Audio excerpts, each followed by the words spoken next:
He was a billionaire with everything, money, fame, and power. But after losing his wife, his life fell apart. All he had left was his little daughter, the only reason he kept going. Yet, even with all his fortune, he couldn't protect her. Doctors came and went, treatments failed, and hope began to fade. One by one, he fired every maid in the house, 15 in total, because none could handle the pressure, the silence, or his pain. Then, one day, a quiet woman arrived. She didn't ask questions. She just worked, gently, patiently. What he didn't know was that his daughter would soon face something far worse, an illness no money could cure. And when all hope was lost, that same woman, the one everyone overlooked, would do something no one could explain. A simple act that would change their lives forever and leave the billionaire speechless.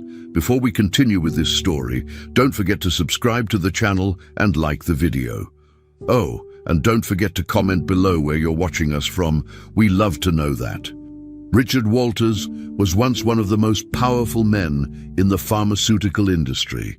He built a fortune over decades, investing in drug research and managing a company that treated illnesses around the world. But after his wife died from a rare disease that no treatment could stop, Richard completely changed. He left the public eye, quit his leadership roles, and disappeared into his private life. He now spent his days in his large, quiet mansion, which sat far from the city. The house, once full of activity and visitors, had become silent. His only focus now was his 7-year-old daughter, Emily. She had been diagnosed with a rare and aggressive type of kidney cancer. Richard stopped working the moment he received the news. He turned all his energy and money toward trying to save her. He hired private doctors and nurses to care for her full-time. Emily's condition, however, continued to get worse, and the house felt colder and darker with each passing week.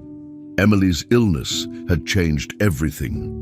She had been a lively and curious child, always asking questions and laughing at the smallest things. But the cancer treatments were hard on her body. The chemotherapy caused her to lose all her hair.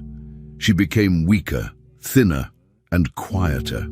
The nurses came in and out of the house, carrying medical equipment, adjusting machines, and giving her medication. Richard followed every detail of the treatment, asking questions, reading medical papers, and talking with the specialists he hired. But no matter what he did, it never seemed enough. Emily spent most of her time in bed, connected to machines that helped her breathe and fed her medicine through tubes. She rarely smiled anymore. The pain made it hard for her to talk.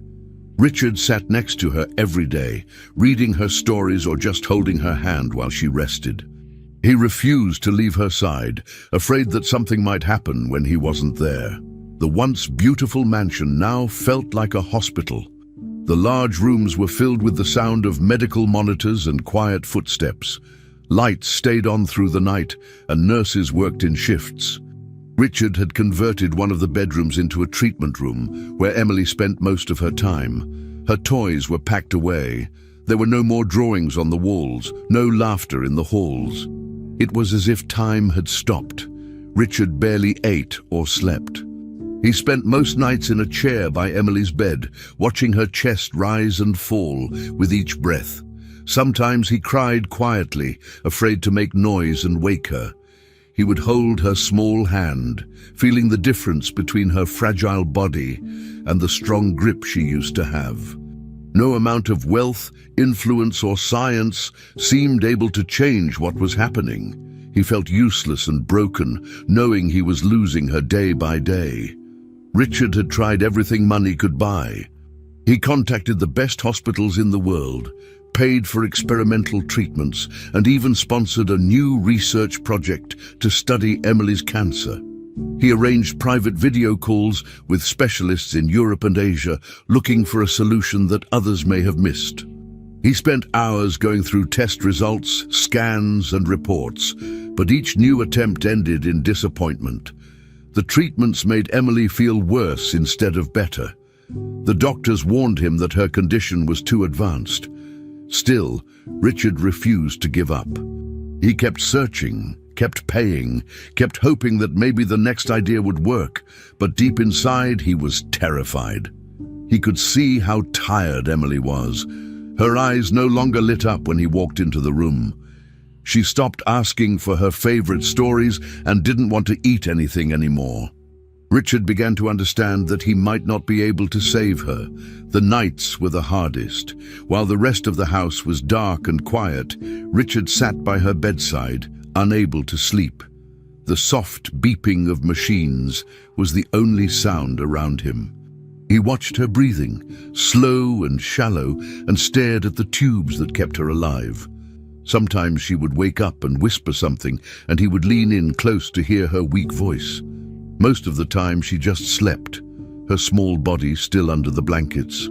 Richard thought about all the times he was too busy working when his wife and daughter needed him. He remembered missing dinners, skipping vacations, and putting his job first. Now, none of that mattered. All he wanted was for Emily to live.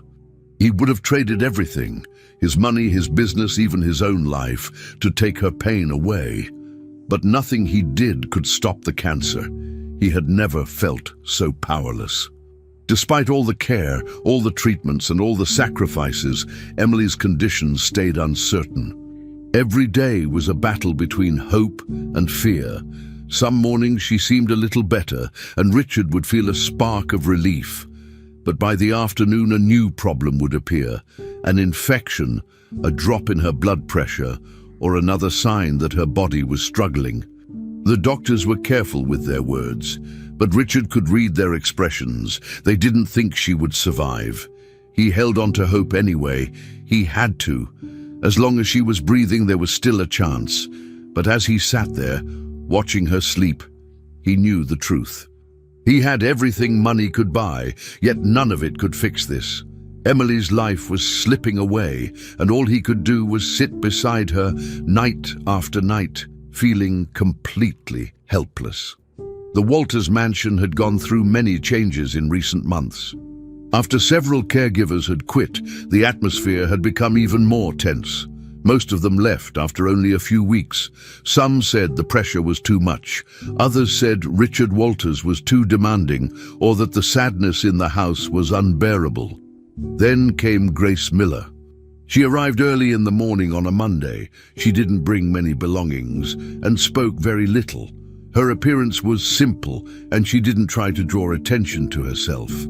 During her first meeting with Richard, she didn't ask questions about the child or the illness. She simply said she would prefer to help with cleaning and household tasks. That was all. She didn't mention her past or give reasons for wanting the job. She didn't smile much, but there was something calm in her behavior. Richard, exhausted from the constant changes in staff, simply nodded and let her start. No one expected much from her at first. Grace began her work quietly.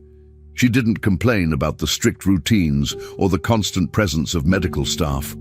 She cleaned the rooms, swept the floors, and took out the trash. The house was large, with long halls and many closed doors. It had the smell of medicine, plastic, and disinfectant. The sound of machines could be heard in the background. Grace didn't show any discomfort. She worked silently, moving from one room to another. She never interrupted conversations between the doctors or got in the way of the nurses. She avoided contact with Richard and didn't try to speak with Emily. When she passed the girl sitting in her armchair, she would only give a small nod or a gentle smile. Emily, with her head wrapped in a scarf, always had her favorite doll in her arms. She didn't say much either. The girl often sat quietly, looking at magazines or just staring ahead. Grace respected that space and kept her distance. As the days passed, Grace noticed small things about Emily. She saw that every morning there was a half-full glass of milk left on the small table near the window. Emily rarely touched it. There were children's magazines lying around, always open to the same pages. The girl didn't seem to read them, but liked having them nearby. Grace didn't say anything. She just started adjusting things slightly. She began changing the milk earlier so it would still be warm when left on the table. She picked up new magazines from the nearby shop and quietly left them where the old ones had been. No one told her to do these things, and she didn't mention them to anyone. Emily didn't react at first. She didn't ask who had made the changes, but she stopped ignoring the milk. Sometimes she would take a few sips. She began turning the pages of the magazines, even if slowly. Grace never pointed out these changes. She just kept observing and making small adjustments. Grace's routine stayed steady. She didn't try to start conversations. She still avoided eye contact during medical procedures and always stepped out when doctors entered the room. But little by little, the staff noticed her presence. She never interfered, but somehow things felt less heavy when she was around. The other workers stopped rushing so much. The nurses didn't speak as sharply. Even Richard, still buried in his sorrow, seemed less tense when passing her in the hallway. Grace continued her daily tasks, dusting, folding, organizing. She wasn't overly friendly, but there was something consistent and calm in the way she moved and behaved. She didn't bring joy exactly, but she brought a kind of peace. She didn't ask questions, didn't offer opinions, and never stepped beyond her role. But she was there, quiet, reliable, and always paying attention. She didn't need praise or recognition. Her goal was simple: to help in the background without making anything harder than it already was. Emily remained the same on the surface. She was still weak, still quiet, and still tired from the treatments. But some things were different now. She didn't resist brushing her teeth at night. She asked for her blanket in the evening instead of waiting for someone to notice. When she coughed, she looked toward the door, almost expecting someone to be there. Grace had started folding the child's pajamas just the way Emily liked. She placed her stuffed animals back in the exact positions where Emily had left them. Emily didn't talk to Grace, but she noticed. And Grace, without words, kept learning more about her habits. She wasn't just cleaning anymore. She was making the house more comfortable in small, invisible ways. One day, Emily dropped her doll, and before the nurse could react, Grace had already picked it up, gently wiping it off and handing it back. Emily gave a short nod. It wasn't much, but it meant something. Neither of them said anything. No one in the house made a big deal about Grace's presence. There were no compliments or announcements, but the mood began to shift. It wasn't dramatic or fast. It was quiet. The mansion, once cold and heavy, felt a little more stable.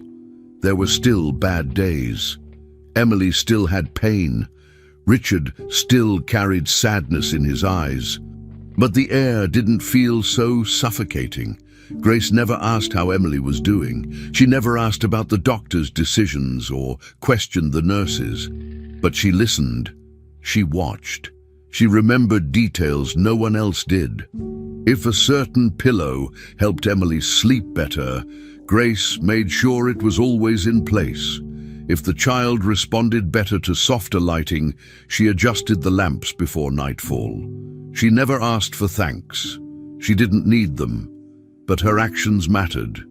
Over time, without words, Grace became a steady part of the house's rhythm. No one could explain exactly how, but her presence brought calm to a place that had almost forgotten what calm felt like. The days moved slowly inside the Walters mansion. Each morning looked like the last. Grace continued with her chores, always quiet, never trying to be noticed.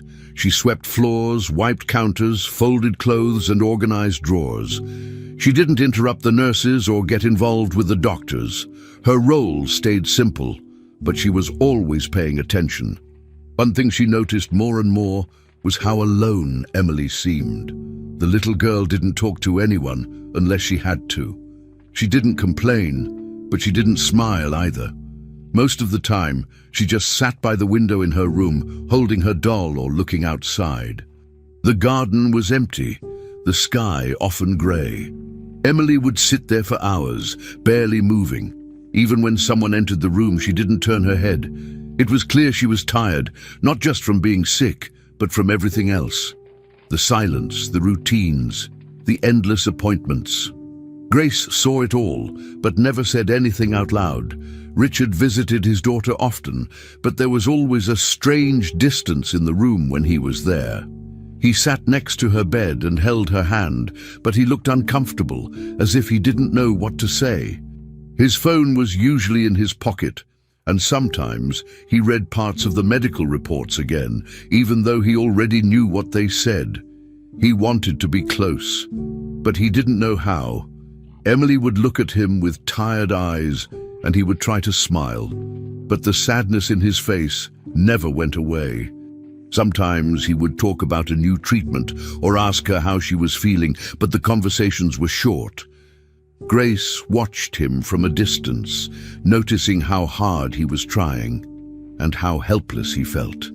He loved his daughter deeply, but the fear and pressure had changed him. He was afraid to say the wrong thing.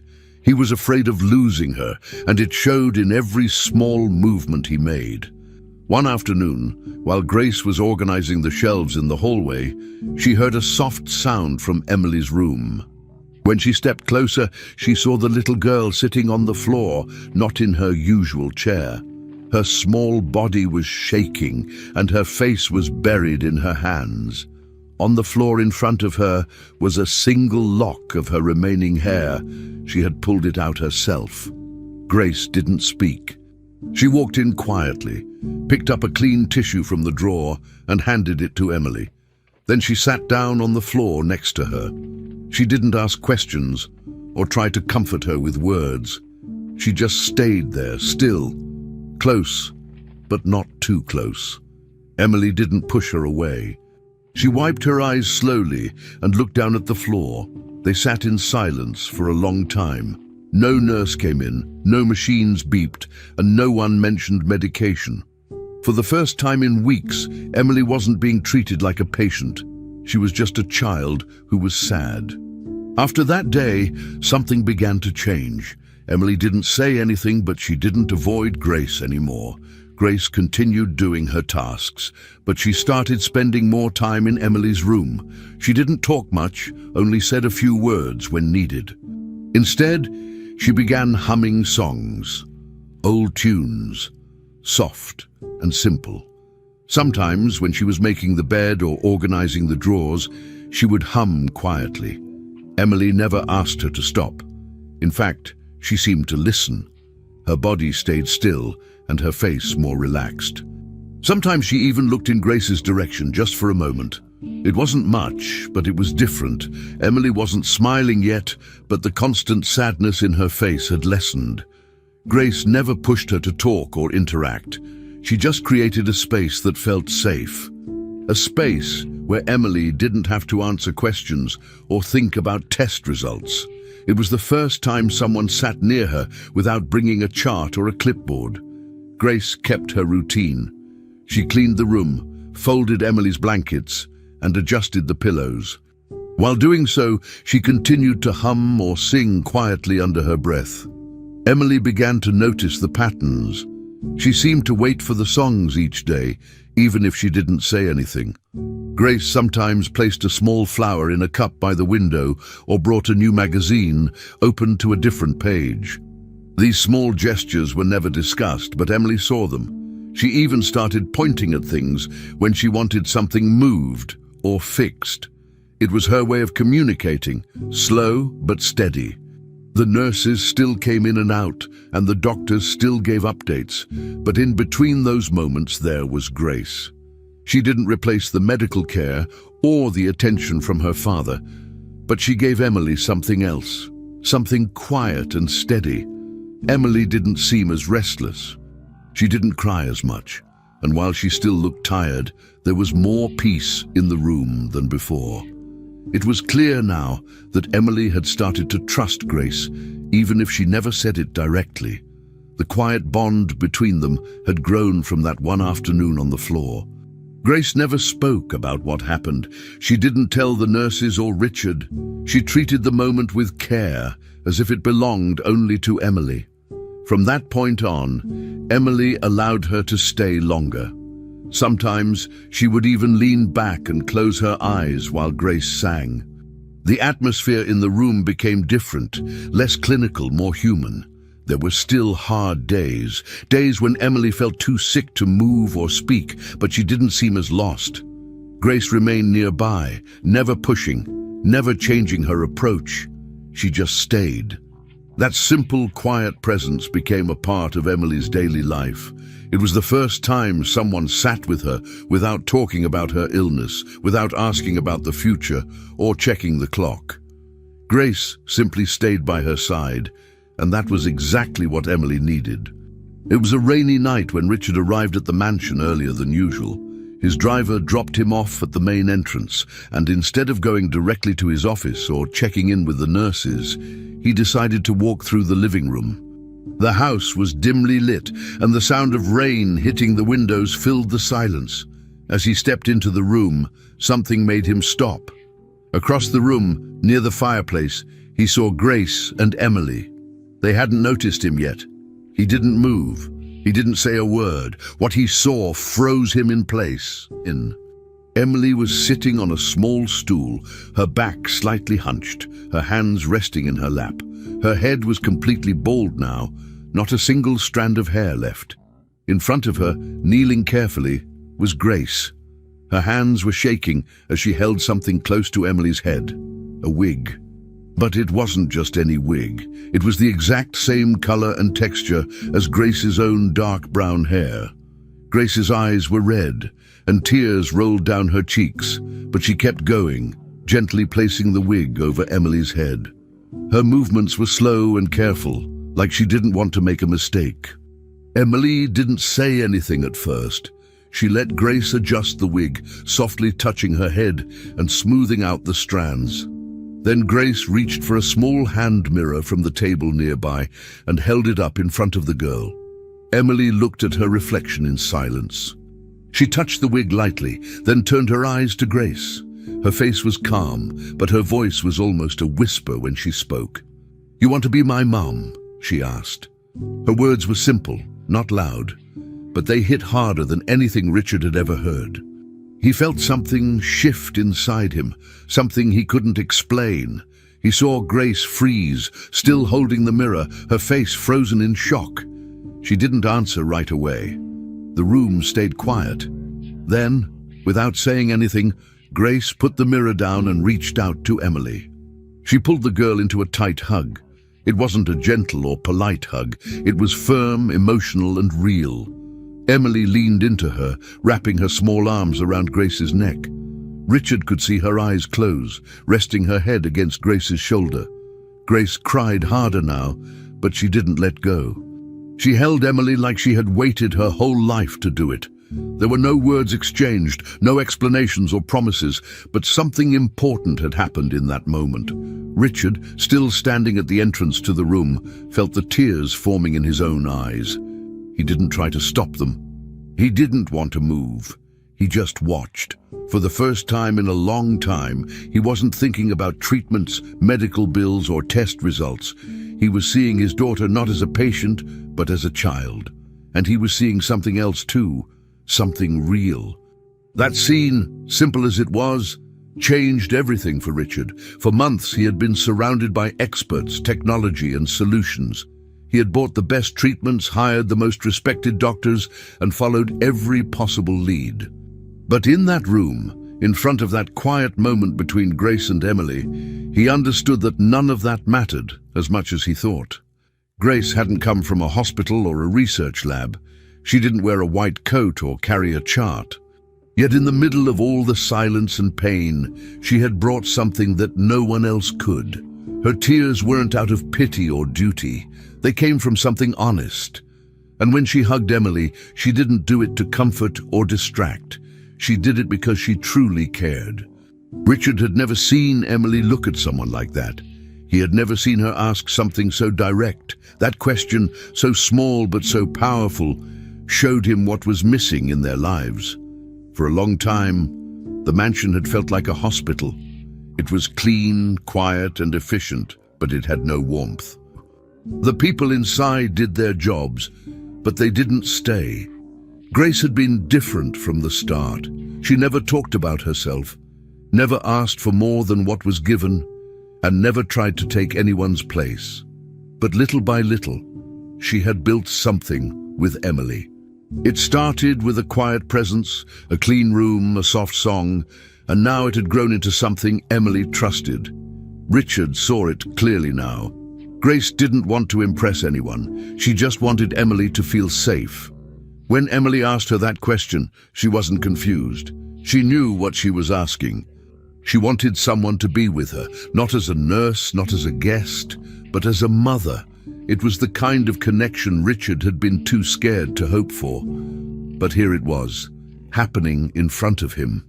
He stood there for several minutes, not wanting to interrupt. The rain outside continued, and the house stayed quiet. Grace was still hugging Emily, and the girl hadn't moved. Richard felt the tears running down his face. He didn't wipe them away. He let them fall. This was the first time in many months that something broke the stillness of the house. Not a machine, not a test result, not a nurse rushing in, but something human. A child's question, a woman's honest tears, a silent hug. Richard had spent so long looking for answers in science, thinking that money could fix everything. But now he saw that some things couldn't be bought. What Grace gave Emily wasn't part of her job. It wasn't something from a contract. It was care, plain and simple. It was the one thing he hadn't thought to ask for, and the one thing that made the biggest difference. In that moment, Richard understood what he had been missing all along. As Richard stood there, watching, he felt a new kind of emotion rise inside him. It wasn't just sadness or guilt. It was something else, something like hope. Not hope in a cure or a miracle, but in the simple fact that Emily wasn't alone anymore. She had someone by her side, someone who saw her not as a medical case, but as a little girl. He didn't step forward. He didn't speak. He didn't need to. That moment wasn't his to take. It was Emily's and Grace's. He just stood there, letting himself feel it fully. In that moment, everything became clear. The silence that had filled the house for so long had finally been broken, not with noise, but with meaning. Richard realized that what he had witnessed was something real, something honest, something no amount of wealth could ever create. He had spent months trying to buy comfort, but now, for the first time, he had seen what true care looked like, and that changed everything. After that emotional night, Richard began to watch Grace more closely. Something in him had changed. He no longer saw her as just a housekeeper or a quiet presence in the background. Now he noticed every little thing she did, how she tied Emily's shoelaces with extra care, how she added an extra pillow behind her back when she sat in the chair, how she listened without interrupting when Emily wanted to talk about something silly or random. The bond between them was no longer something forming in secret. It had become obvious. Emily now smiled more often. Her eyes followed Grace around the room. When she was tired, she would reach out her hand for her. Richard noticed that Grace had become part of their daily lives in a way that no one else had, and Grace never pushed or demanded anything. She simply stayed present. Her quiet voice, calm movements, and constant attention became part of Emily's routine, as natural as the nurses or the machines in the room. The connection between Grace and Emily grew stronger each day. Grace now read stories to her every night before bed. Sometimes Emily chose the same book 3 days in a row, and Grace never complained. She gave each story life through her voice, even acting out silly parts just to make Emily laugh. She helped with meals, making them feel less like chores and more like shared moments. Emily even began to eat a little better when Grace was the one feeding her. When it was time for chemotherapy sessions, Emily no longer cried or begged to skip them. She still didn't like them, but if Grace was coming along, she felt more at ease. Grace sat next to her, holding her hand through the long hours, keeping her distracted with quiet stories or silly games. The dark brown wig Grace had given Emily became a part of her identity. She wore it proudly, fixing it carefully each morning. It wasn't just hair, it was a reminder of Grace and everything she meant. One afternoon, the doctor called Richard for a private conversation. He looked serious, holding a folder filled with new test results. He explained that Emily's condition had worsened. Her kidneys were now failing rapidly, and there was no way to reverse the damage. The only solution was a transplant. Richard felt the floor drop under his feet. The doctor continued, explaining how difficult it would be to find a compatible donor, especially in such a short amount of time. Richard didn't waste a second. He gathered his team, contacted every hospital and clinic he had connections with, and began sending urgent donor search requests. He reached out to international facilities, research centers, and private networks. Everyone was instructed to treat the matter as a top priority. Despite all the effort and resources, the early results were not encouraging. The waiting lists were long, the matches were rare, and time was not on their side. Richard tried to stay hopeful, but the pressure was building. While Richard managed the medical side of things, Grace stayed focused on Emily's emotional well-being. She understood that Emily was aware of more than people assumed. The little girl noticed the worried looks between the adults, the extra visits from the doctors, and the longer meetings behind closed doors. So, Grace made a point of keeping things as normal and cheerful as possible inside Emily's room.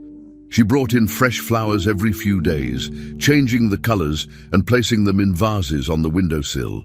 She helped Emily draw pictures of animals, trees, or even silly monsters with long arms and funny eyes. They hung the drawings on the walls to make the room feel less like a hospital and more like a home. Grace sang soft songs while tidying up and often let Emily pick what music to play. Even the nurses noticed the difference. Emily was more relaxed, less afraid, and more willing to speak up during her checkups. Grace's presence brought comfort that medicine couldn't offer. The most touching part for Richard was hearing Emily call Grace Mommy. It started quietly, almost without meaning to. One day Emily asked, "Mommy, can you help me with my blanket?" and didn't even realize she had said it. Grace didn't correct her. She just smiled and helped. After that, it happened more often. Sometimes in the middle of the night, Emily would whisper "Mommy" when she needed something, and Grace was always there. Richard watched this happen with mixed emotions. There was a part of him that hurt hearing it. He thought of his late wife, of how Emily barely remembered her. But another part of him felt deeply grateful.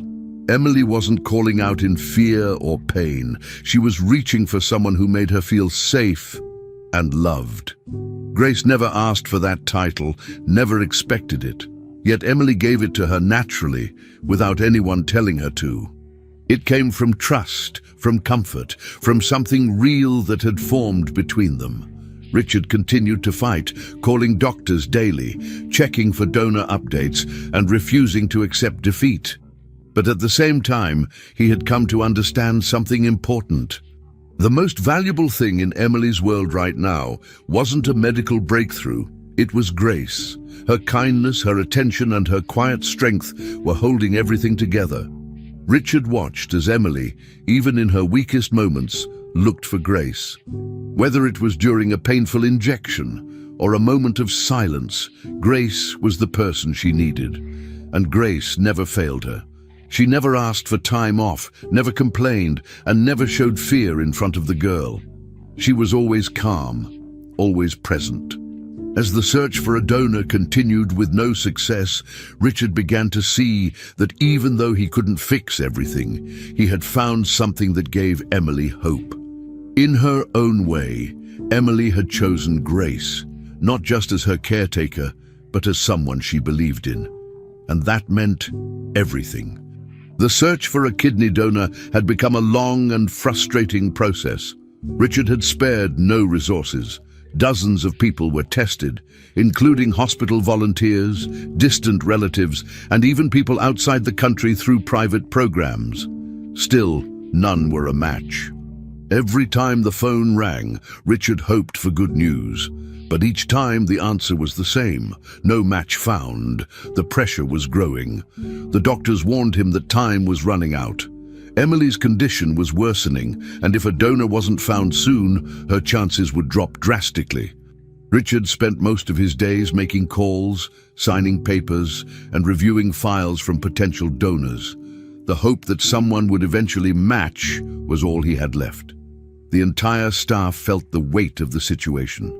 Nurses moved more quietly, doctors avoided eye contact, and even Grace, who usually brought calm to the house, said even less than usual. The silence in the halls of the mansion felt heavier than ever before. One morning, Grace was in the kitchen, wiping down the counters and putting away clean dishes. It was early, and the house was still quiet. She could hear Richard in the next room talking on the phone. His voice was low, but the frustration and sadness were clear.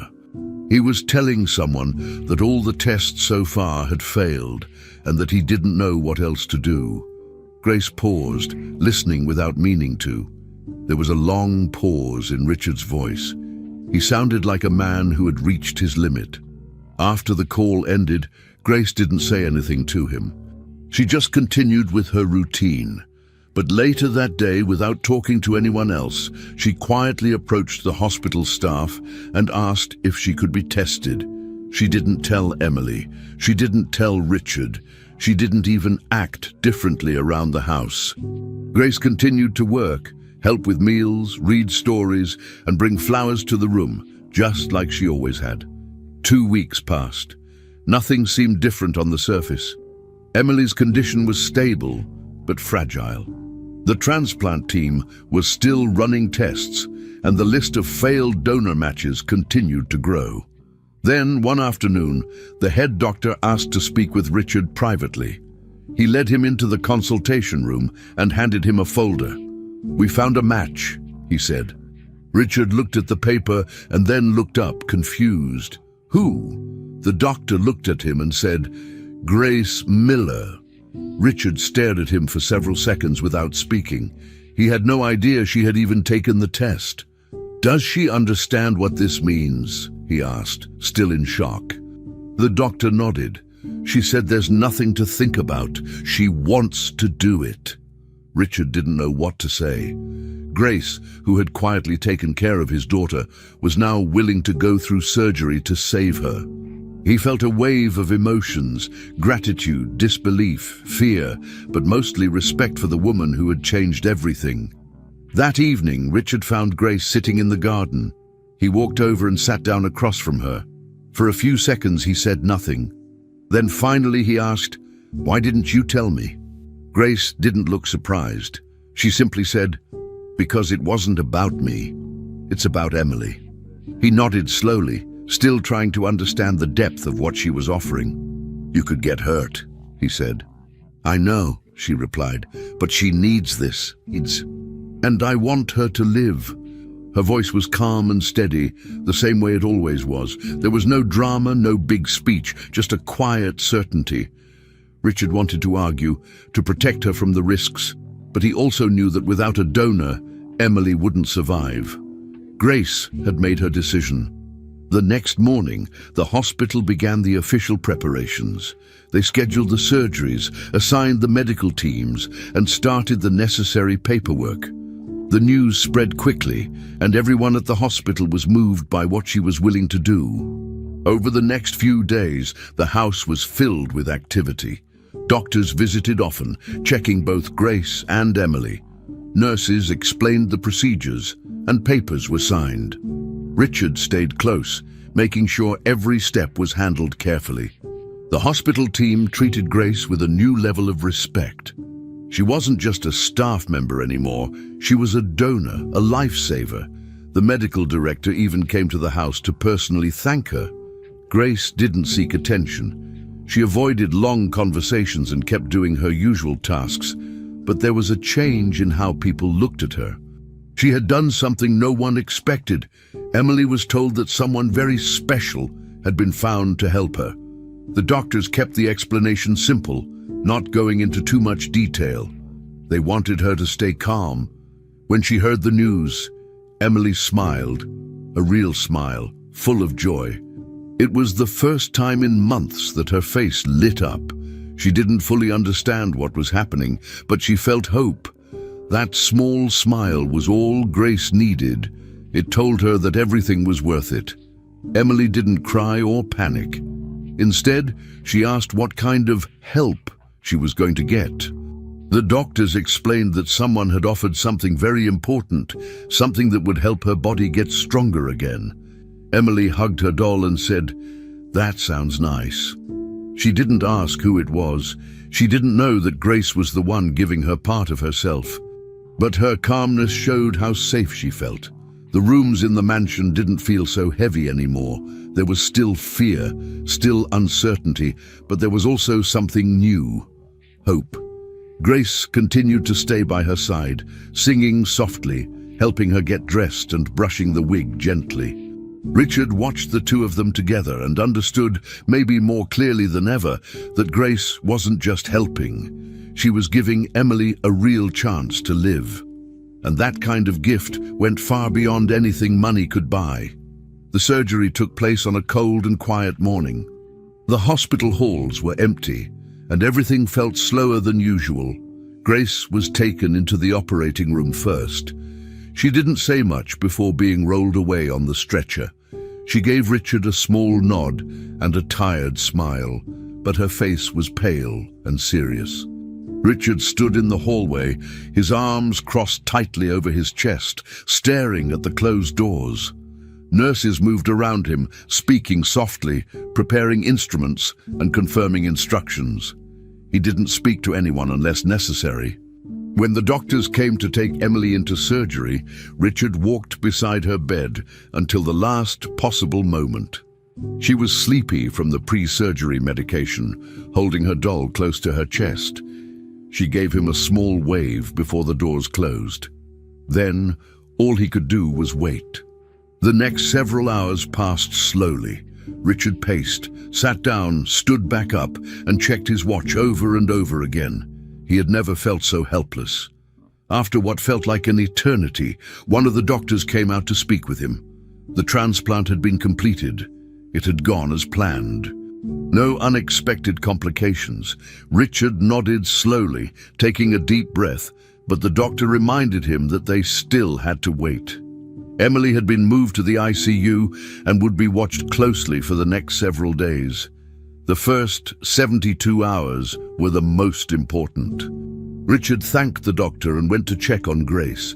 She had been taken to a recovery room. She was still unconscious, pale, and looked weaker than he had ever seen her. But her breathing was steady, and her vital signs were good. He sat next to her for a while, then moved to the ICU to be with Emily. Machines surrounded her bed, tubes were connected to her arms. A screen tracked her heartbeat. She looked so small under the blankets, so fragile.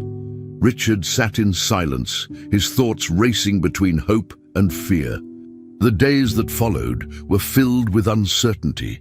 Nurses came in and out at all hours. Doctors reviewed test results, adjusting medications and monitoring signs of rejection.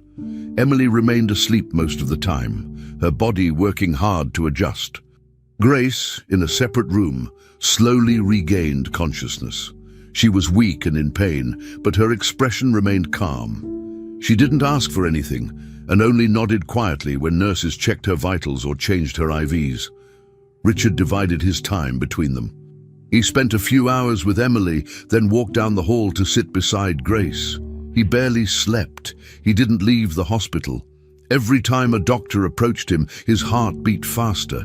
He expected either bad news or small progress updates. No one could predict what would happen next. He saw how much pain Grace was in and how peaceful she tried to appear, and he saw how Emily slowly showed small signs of improvement, tiny movements, slightly better numbers on the monitors, and occasional twitches in her fingers. On the fourth day, the results finally arrived. The test showed that Emily's body had accepted the new kidney. There were no signs of rejection. Her blood pressure was stable and her kidney function had started to improve. The doctor delivered the news with a smile. Richard didn't know what to say at first. He just stared, then slowly nodded. He went to Grace's room to tell her, and although she could barely speak, she smiled and closed her eyes as if letting go of a heavy weight. The staff shared the news across the hospital. Nurses hugged each other in the hallway. A few even cried. Everyone who had followed the case knew how rare and difficult it had been. Emily's condition had been critical. The donor search had almost failed. Yet, against all odds, it had worked. Doctors described the case as one of the most unlikely successes they had seen. Some even called it a miracle. Richard didn't argue. He just stayed close, watching his daughter slowly return to life. What surprised the medical team most was how perfect the match had been. It was rare enough to find a compatible donor, especially under time pressure. But the level of match between Grace and Emily went far beyond what was expected. Blood type, tissue type, even secondary factors. They all lined up almost exactly.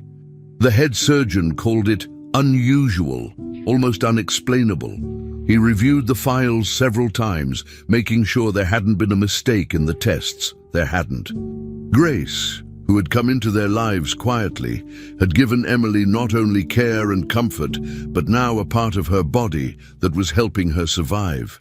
Richard thought about all the people who had tried to help before, all the experts, all the scientists. None of them could have predicted this outcome. The hospital documented every detail. Medical students and specialists came to learn about the case. But no matter how they tried to understand it, they couldn't fully explain the connection between the two. For the first time in his life, Richard felt something he had never truly believed in: faith. He didn't mean religious faith or spiritual answers, but a deep feeling that some things happen beyond reason or control. He had spent his whole life believing in facts, science, logic, and money. Everything could be measured, explained, or fixed. But what happened with Grace and Emily didn't fit any formula. It was something else. He had watched his daughter slip away slowly, watched her suffer while nothing seemed to work. And then, without warning, Grace had changed everything. Not with money, not with knowledge, but with a choice. A personal decision made from care, not calculation. As he sat by Emily's bed, now watching her breathing calmly for the first time in weeks, Richard felt something new. It wasn't fear or guilt or pressure. It was quiet. It was relief. And somewhere deep inside, it felt like hope. Maybe even something close to belief. Something he never expected to feel, but now couldn't ignore. Over the following weeks, Emily's health continued to improve in small but meaningful ways. At first, she began eating a little more during meals. Instead of refusing food or pushing the plate away, she started asking for small portions of her favorite things: toast, fruit slices, warm soup. Slowly, she regained her appetite. A few days later, she asked if she could sit by the window instead of staying in bed. The nurses helped her, and from that moment, she started spending more time outside her room. Eventually, she began walking again, first with assistance, then holding the wall, and later moving slowly through the hallways by herself. Her steps were small, and she still tired easily, but the progress was obvious. She wandered through the mansion, stopping to look at family photos or to sit for a moment on the staircase. Grace, still weak from surgery, stayed in bed for most of the day, but she was always nearby, asking the nurses about Emily's condition or watching from her door with a soft smile. Grace's recovery was slower, but steady. She didn't complain about the pain or the fatigue. She rested when needed and followed the doctor's advice. Every morning, Richard visited her room to check on her. He would sit beside her for a few minutes, sometimes bringing tea or reading short updates from the hospital. Grace always thanked him with a quiet voice and a calm expression. Though she still moved slowly, she insisted on seeing Emily whenever she could. On days when she had enough strength, she walked a few steps just to greet the girl. Emily always smiled when she saw her. Their connection hadn't changed. If anything, it had grown stronger. Emily often sat near Grace's door, telling her about her walks, her meals, or her plans to draw something new. Grace listened closely, never interrupting. Their bond didn't need many words. It was clear in the way Emily leaned toward her, or how Grace's eyes lit up at the sound of her voice. Richard saw it all. He noticed how Emily looked healthier, more alive. He watched as she moved around the house with more confidence, checking on Grace and sharing little stories from her day. He couldn't hide his gratitude anymore. It was visible in the way he spoke to Grace, in how he took care of her during her recovery, and in the way he made sure everything she needed was provided. He started stepping away from the company more often. Tasks that once demanded his constant presence were now handled by trusted employees. He made calls from home, held shorter meetings, and focused most of his time on his daughter and Grace. He brought home flowers, arranged meals, and even helped with small things like preparing Emily's bedroom or adjusting Grace's pillows. Richard was no longer just the distant father or the busy businessman. He had changed. Now he was fully present. His role in the house was no longer passive. He was an active part of their healing. At first, Grace tried to keep some distance. She didn't want to overstep. Even after everything that had happened, she reminded herself she was not family. She had come into the house as an employee, and even though the situation had changed, she still felt unsure of her place. But Richard didn't treat her as staff anymore. He treated her with deep respect. He looked at her differently now, not just as the woman who had cared for his daughter, but as someone he truly admired. Grace noticed the change. She felt it in the way he spoke to her, in the way he sat longer by her side, asking how she felt and genuinely listening. Though she tried to maintain boundaries, it was hard to ignore the kindness and attention he gave her. They began to talk more, short conversations at first, then longer ones in the evening when the house was quiet. The respect between them grew quietly, without pressure or expectation. As the days went by, the atmosphere in the house began to shift.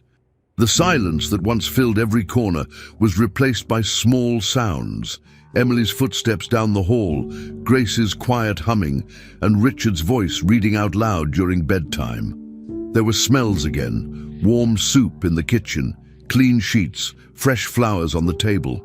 Laughter returned too. It was soft at first, uncertain, but real. Emily laughed when Grace teased her about her messy drawings. Richard laughed when Emily told silly stories. Grace smiled more. Everyone moved a little more freely through the space. The cold feeling that once defined the mansion was disappearing. It was still a large, quiet home, but now it felt like people lived there, not just physically but emotionally. There was connection, there was healing. Rooms once shut were opened again. Lights stayed on a little longer in the evening. The staff noticed the difference. The house wasn't just a place of illness and sadness anymore. It was becoming something else entirely, a home again. Emily continued getting stronger. She walked more, ate more, and talked more. She returned to her room less often during the day and preferred spending time in the living room or garden. She asked questions, made plans, and even helped the nurses with small tasks. Grace still needed time to fully recover, but her strength was returning too. Richard remained at home, rarely leaving their side. The three of them started spending evenings together, watching movies, sharing stories, or simply sitting in silence. There were no big declarations or complicated discussions, but something important had changed. They had become a kind of family, even if no one said the word out loud. Richard looked at Grace with deep respect, and Grace looked back with quiet gratitude. What had started as a tragedy had become something unexpected, a new beginning.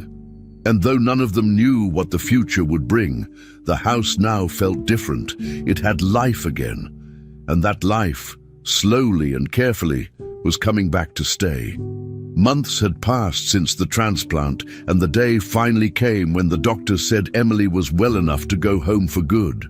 It was official. She was discharged with no more need for constant hospital care. The house staff prepared everything for her return. Her room was cleaned, her favorite blankets were washed, and new books and coloring sets were placed near her bed. Emily's hair had started to grow back. It was short and soft, a sign that the chemotherapy was behind her. The dark circles under her eyes had faded, and her energy had returned in a way that surprised everyone. She no longer needed help to walk or eat, and she even started running short distances in the hallway again. Despite having her own room, Emily asked to sleep in Grace's. Grace, now living in the house as part of the family, didn't argue. She simply moved things around to make space. Emily's presence there became part of their new routine, and no one questioned it. Grace had fully recovered from the surgery by then. Her strength returned slowly, but she never complained. Now, she helped organize daily activities, made sure Emily's medications were taken on time, and even managed a few household responsibilities that had been neglected for months. She had a quiet way of doing things, nothing loud, nothing grand, but everyone in the house noticed her role. She wasn't just an employee anymore, she was part of everything. Richard watched this shift with quiet appreciation. He no longer saw her only as the woman who had saved his daughter's life. He saw her as someone who had become essential to both of them. One afternoon, while Emily napped, Richard began to plan a small dinner. Not a big event, just something simple. He didn't tell Grace much, only that he wanted to have a quiet evening with her and Emily at the table. No doctors, no nurses, no pressure, just the three of them at home, with a meal that wasn't about treatment or survival. That evening, the dining room looked different. There were candles, not too many, just enough to give the room a warm feel. The table was set with care. Grace wore a simple dress, and Richard had changed into something more relaxed than his usual business attire. Emily sat between them, smiling, her short hair tucked behind her ears. Dinner was quiet at first. They ate, shared small stories, and laughed at one of Emily's silly jokes about vegetables. Then Richard stood up, holding a glass of water. His voice was steady, but his hands trembled slightly. He looked at Grace and said, "You gave my daughter her life back. And in doing that, you gave me mine too. I don't have the right words, but I needed you to hear that." Grace didn't respond right away. She just nodded, eyes a little wet, and looked down at her plate. Emily clapped her hands once and giggled, breaking the silence. They all laughed, and the tension eased. As dinner continued, the conversation grew lighter. They talked about Emily's plans, how she wanted to ride a bike again, go to the zoo, and maybe even visit the beach. Grace promised they would do all those things. Richard joined in, offering to plan the trip himself. The laughter came more naturally now. No one mentioned hospitals, surgeries, or doctors. They talked like people who had gone through something hard and had come out on the other side, changed, but together. Throughout the evening, Richard and Grace shared a few longer looks. Neither of them said anything more about feelings or emotions, but something unspoken hung between them. There was a calm understanding, a mutual respect that had deepened into something else. Grace didn't pull away when Richard leaned a little closer, and Richard didn't hold back his smile when she laughed. It was clear that their bond wasn't just about Emily anymore. It had grown into something they both felt, even if neither of them had said the words out loud yet. By the end of the night, Emily was exhausted. Her energy, although returning, still had limits. She fell asleep on the couch, curled up with a small blanket, her hand resting between Grace and Richard. They sat in silence for a while, watching her sleep. The only sound was the faint ticking of the clock in the background. Grace reached out and gently adjusted the blanket on Emily's shoulder. Richard looked at her, then leaned in and kissed her forehead. Grace didn't move away. She didn't look surprised. She simply closed her eyes for a moment, taking in the gesture. It wasn't planned. It wasn't discussed. But it said more than anything either of them could have spoken. The connection that had grown through months of pain, struggle, and healing had reached a new point. It was no longer about survival or gratitude. It was about the life they were now sharing, day by day, choice by choice. That moment sealed something between them. No titles were used, no promises were made. But the room felt different, closer, warmer. Emily's small hand still held both of theirs as she slept, as if she knew exactly what she was doing. Richard stayed quiet, his thumb gently brushing the back of Grace's hand. She looked down at their hands and smiled. There was peace in the room, the kind that didn't need to be explained. After everything they had faced, the fear, the sleepless nights, the surgeries, the waiting, they had arrived at something rare. The family that had once been broken was whole again, even if it looked different than before. The house that had once been cold and empty now felt alive. That night, as they sat together in silence, they understood without needing to say it. They were no longer three separate people trying to survive. They had become one family, joined not by blood, but by choice, love, and the journey that had brought them together. 1 year later, life inside the Walters mansion was completely different. The once silent and somber rooms now echoed with laughter, movement, and routine. Emily was no longer the quiet, sick child lying in bed. She was now a healthy, energetic girl who attended school every weekday morning. Each day she woke up early, dressed herself, and sat at the breakfast table excited to talk about her lessons, her classmates, and the drawings she was working on. After school, she ran through the long hallways of the mansion, waving at the staff, greeting them by name, and sometimes asking if they wanted to see her homework or her new book. The house that had once felt like a hospital was now filled with life. Rooms that had been closed for months were now in use again. The garden had been cleaned and filled with new flowers. There were pictures on the walls, photos of moments that marked their healing. Birthdays, small trips, quiet dinners. Everything had changed, and everyone inside felt it. Richard and Grace had married quietly 6 months after Emily's full recovery. It wasn't a big wedding. They didn't want publicity or a large crowd. It was a simple ceremony with a few close friends, doctors, and staff who had been part of their journey. Since then, their partnership had grown into something even bigger. Together, they founded the Walters Foundation for Childhood Illnesses, an organization focused on supporting families with children suffering from rare and serious diseases. Richard used his business experience and connections to manage finances and secure partnerships. Grace, with her calm and steady presence, coordinated campaigns, organized donation drives, and visited hospitals personally to speak with parents and medical teams. They worked side by side every day, motivated by the experience they had lived. The foundation also launched a national organ donation program focused on helping children in need of transplants. It quickly gained attention due to its practical support and emotional story. The project was personal, and people responded to that. Grace found a new purpose in her work. She was no longer just the woman who had cared for a sick girl. Now she stood in front of doctors, nurses, and families as someone who understood both sides of the struggle, the fear of waiting and the risk of giving. She gave speeches, led workshops, and spent time with children undergoing treatments. Hospitals welcomed her warmly, and parents often asked for her advice. Despite all the recognition, Grace remained humble. She still returned home every night to help Emily with her homework or sit beside Richard to discuss foundation projects. Her days were full, but she never seemed overwhelmed. She had found a balance that made sense. And Richard supported her every step of the way. He no longer buried himself in work or avoided emotions. Now he took time for family, took days off, and made sure Emily felt seen and loved. They were a team, stronger together than either of them had been before. Emily continued to thrive.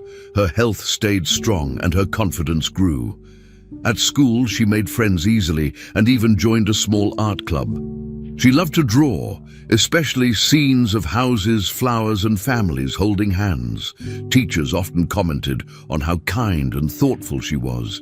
She had a natural warmth that made others feel comfortable around her.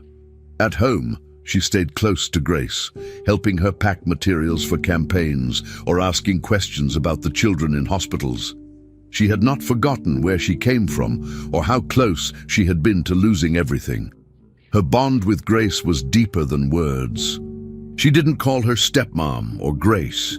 She called her mom without hesitation. It was clear to everyone that Emily saw her as the heart of the family. Every hug, every smile, every shared glance between them told a story of trust, care, and love that had grown out of pain but turned into something strong and lasting. Then came the night of a special charity event. It was hosted by the foundation at a local community center. There were speeches, music, and tables filled with information about their programs. Many families, doctors, and supporters attended. Near the end of the night, a small stage was set up for final remarks. Grace was supposed to speak, but before she could stand up, Emily walked toward the microphone. She was wearing a simple dress and holding a small note card. The room fell silent as she reached the center of the stage. Her voice was small, but steady. "This is my mommy," she said, pointing at Grace. "She gave me a kidney and a heart." For a few seconds, no one moved. Then the entire room stood up and clapped. Grace's eyes filled with tears. She looked at Richard, who was already crying, a proud smile on his face. Emily, standing confidently, looked over at both of them and stretched out her arms for a hug. Grace stepped forward first, wrapping Emily in her arms. Then Richard joined, placing one hand on Emily's back and another around Grace's shoulder. The three of them stood there on the stage, holding each other while the applause continued. No one in the room missed the meaning of the moment. It wasn't just about a successful surgery or a foundation or a donation. It was about everything they had been through and everything they had become. Grace had once been a stranger. Richard had once been a man broken by grief. Emily had once been a child too sick to walk. Now they were a family, real, strong, and united not by chance, but by love and choice. That hug, under the soft lights of the stage, said everything. They didn't need a speech to explain it. The journey they had shared, the sacrifices made, the trust built, and the quiet acts of care had all led to this. A family, born from pain, now standing whole. Finally, we've reached the end of this story. I'm extremely happy that you've made it this far. Thank you very much for watching. Comment below what you thought and what was the best or worst part. Don't forget to subscribe. Until next time.